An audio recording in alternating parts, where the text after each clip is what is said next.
کشمیر مسئلے کی ایک شیلف لائف تھی. کشمیر کو اینیکس کر کے اس پہ قبضہ کر کے یا یونین کا حصہ بنا کے بھارت نے اس مسئلے کو ہمارے لیے ختم کر دی. کبھی وہ ہمارے پاس تھا ہی نہیں، کبھی ہمارے پاس آ سکتا ہے. ہمیں بڑا اس پہ کلیئر ہونا چاہیے.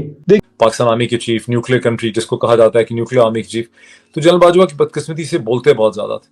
تو جنرل باجوہ نے جو یہ وہاں پہ ریفرنس دیا ہے توپوں ٹینکوں کا اور ہمارے اتنے جہاز وغیرہ کام نہیں کرتے، یہ بالکل صحیح کہتی ہیں نسیم زہرا اور حامد میر اسد تک کہ ان کو یہ ریفرنس نہیں دینا چاہیے تھا. جنرل باجوہ کو پاکستانی ٹی وی اینکرز کے سامنے یہ بات نہیں کرنی چاہیے تھی. عید آ رہی ہے آئی ایم ایف ہمیں کچھ پیسے دے دے گا، عید آ رہی ہے. انہوں نے عید کو لے کے اتنا بڑا ایک پروپیگنڈا کر دیا پاکستان میں کہ عید کے دن خوشخبری مل جائے گی، عید کے دن خوشخبری.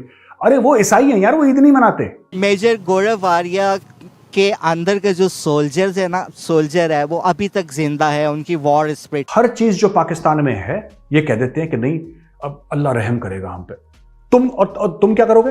تم بھیک مانگو گے، تم صرف بھیک مانگو گے. ان کے ٹی وی اینکر بھی بولتے ہیں ہمیں وہاں سے بھیک مل رہی، وہاں سے بھیک مل رہی. ارے یار کچھ تو غیرت. انڈیا ایسا رول ادا نہ کرتا، وہاں پہ میجر گورو آریہ نہ ہوتے تو واقعی لاہور ہیروشیما ہوتا، دلی ناگاساکی ہوتا اور دنیا جو یہاں پہ بچ گیا وہ لوٹ کر لے جاتے. پاکستان میں کیا انہیرنٹ پرابلم ہے کہ اس کی اکانومی ریوائیو ہونا تو چھوڑو، اب تو 20 سال تک ریوائیو نہیں ہوتی، ایسی بری حالت پہ پہنچ گیا ہے. پرابلم کہاں ہے؟ بالکل دیکھیں، اکانومی کی پرابلم تو بہت ساری جگہوں پہ، لیکن جس کو کہتے ہیں نا روٹ کاز ہوتا ہے جو پرابلم کا، وہ ان کا ہے کرما. جو انہوں نے لوگوں کے ساتھ کرا وہ ان کو کسی نہ کسی طرح سے واپس تو ان کے پاس آنا تھا. جو پاکستانی کہہ رہے ہیں کہ سعودی اور یو اے ای سے ہمارے تعلق خراب ہیں کیونکہ وہ ہمیں پیسے نہیں دے رہے. ارے تعلق برابر والوں میں ہوتے ہیں. بھکاری اور سیٹھ کا کیا تعلق ہوتا ہے یار؟ کیا رشتہ ہوتا ہے؟ ہمارے رشتے خراب چل رہے ہیں ان کے ساتھ. انہوں نے پاکستان اور انڈیا کا بیٹا بن کے دونوں کو بچایا. یقین جانے لاہور میں نا یہ برین کیا، یہ انڈے مرغی کے پیٹ میں بوائل ہو کے باہر نکلتے اور کالے سے ہو کے کہ اگر یہ ویپنز آپس میں چل جاتے.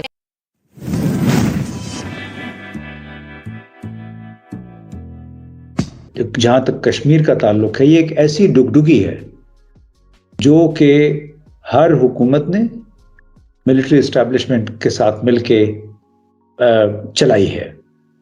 مطلب ہر جگہ پہ وہ لہراتے رہے ہیں کیونکہ اس کو انہوں نے ایک انڈسٹری کے طور پہ لیا ہے. کشمیر کی وجہ سے بہت سارے ایسے کام جو شاید ویسے یہ نہیں کر سکتے. اب دیکھیں نا، مولانا فضل الرحمان کشمیر کمیٹی کے چیئرمین بن کے 10-15 سال تک وہ چیئرمین بنے رہے. بھی کیا حاصل کر لیا آپ نے؟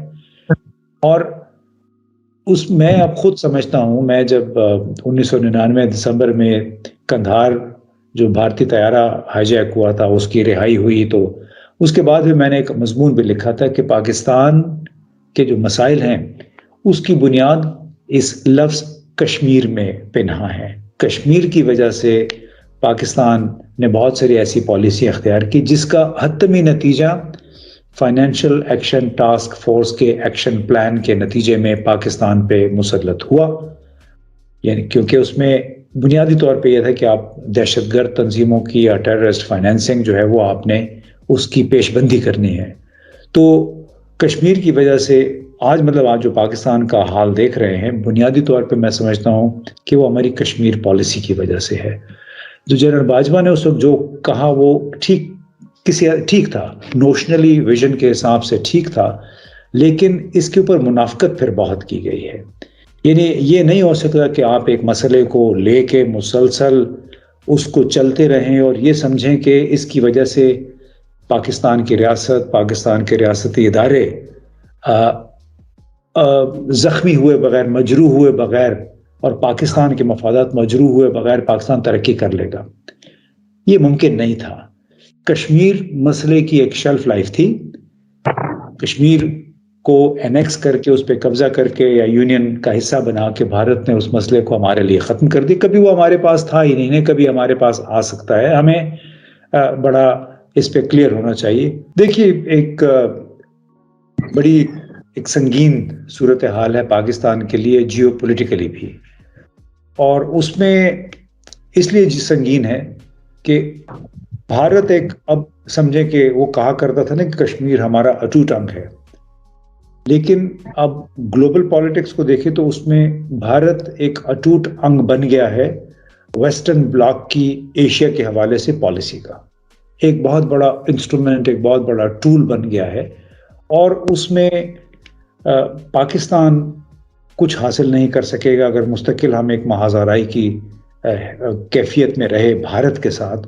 ہمیں یہ جو کشمیر کی رٹ ہے، یہ میرا خیال ہے ہمیں ختم کرنی پڑے گی، کیونکہ جو کشمیر وہ تھا وہ کبھی نہ ہمیں ملنا تھا، نہ کبھی ہمارے قبضے میں تھا، اور نہ ہی کبھی آئے گا. اچھا، اسی میں اپنا جو کشمیر ہے اس کو اگر بچانے کی ہم کوشش کر لیں، اس کو جمہوری طریقے سے چلا لیں. آپ نے دیکھا پچھلے دنوں وہاں پہ کیا ہوا. اس کی وجہ سے ہمارا جو کیس ہے کشمیر کا وہ تقریباً وہ ختم ہو چکا ہے.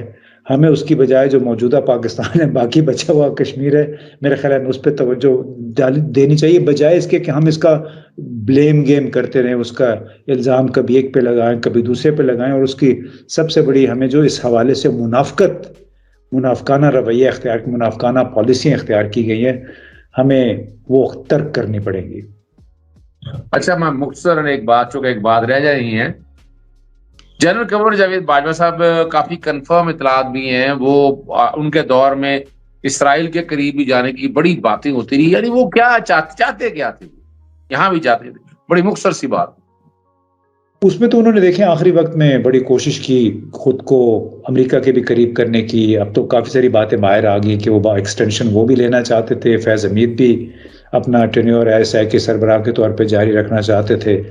اور ہمارے ساتھ جو میٹنگ ہوئی تھی اس میں انہوں نے اسرائیل کے حوالے سے بھی بڑی ایک واضح بات کی تھی، اور وہ یہ تھا کہ ہمارا اسرائیل کے ساتھ کوئی براہ راست جھگڑا نہیں ہے، اور ہم کوئی فلسطینیوں کے مامے لگے ہوئے ہیں جو ان کی خاطر ہم نے اسرائیل کے ساتھ جھگڑا مول لے رکھا. اور ویسے میں آپ کو بتاؤں، میری سابق جو آن جہانی وزیر اعظم اور وزیر خارجہ تھے شیمون پیریز، ان سے ملاقات بھی ہوئی تھی بہت عرصہ پہلے ٹیل اویو میں. میں جرنلسٹ کے طور پہ وائس آف جرمنی کے کورسپونڈنٹ کے طور پہ انہوں نے ہمیں دعوت دی تھی ایک اور وفد کے ہمراہ. تو شیمون پیریز نے مجھے اس وقت کہا تھا کہ آپ جنرل پرویز مشرف کو بے شک میرا پیغام پہنچا دے کہ ہمارا آپ کے ساتھ کوئی جھگڑا براہ راست ہے ہی نہیں ہے، تو آپ ہمارے ساتھ اس طرح کے تعلقات کیوں قائم نہیں کر لیتے جس طرح کے ہمارے تعلقات اس وقت متحدہ عرب امارات کے ساتھ ہیں. میں یہ اب 2006 کی بات کر رہا ہوں. اندازہ لگائیے 2006 میں متحدہ عرب امارات اسرائیل کے ساتھ بزنس ریلیشن شپ قائم کر چکا تھا. تو اس نے کہا کہ اس طرح ترکی نے ہمیں تسلیم کیا ہوا ہے، لیکن متحدہ عرب امارات جو کہ اتنا قریبی ملک ہے اس کے ساتھ اب ہمارے باقاعدہ مراسم ہیں، تو آپ لوگ کیوں نہیں کر لیتے. لیکن یہاں پہ چونکہ ہمارے ہاں مصلحت کی سیاست ہوتی رہی ہے، منافقت کی سیاست ہوتی رہی ہے، جس معاملے پہ ہمارے میڈیا، ہماری ملٹری اسٹیبلشمنٹ اور ہمارے سیاسی جماعتوں کو اکٹھا ہونا چاہیے تھا، وہ یہ تھا کہ پاکستان کا طویل المعاد مفاد کس میں ہے. کیا مسلسل آپ بھارت اور اسرائیل کے ساتھ محاذ آرائی رکھیں گے، یا پھر یہ ہے کہ آپ اپنے ایک دفعہ طے کر لیں کہ ہم نے اس ملک کو ترقی دینی ہے. تو اس ملک کو ترقی دینے کے کہ جو آپ کے جتنے فرنٹ آپ نے کھولے ہوئے ہیں غیر ضروری طور پہ، اس کو آپ بند کریں اور عوام کی فلاح و بہبود پہ توجہ دیں.